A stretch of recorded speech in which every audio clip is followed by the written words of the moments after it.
আল্লাহ বলছেন, আমার কাছে ক্ষমা চাও, আমি তোমাদের জান্নাত দেব।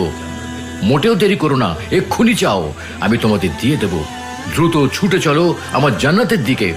আমার জান্নাত পৃথিবীর মতো এত ছোট কিছু নয়, এত সংকীর্ণ নয় যে তোমাকে সেখানে গাদাগাদি করে থাকতে হবে, বায়ু দূষণের শিকার হতে হবে।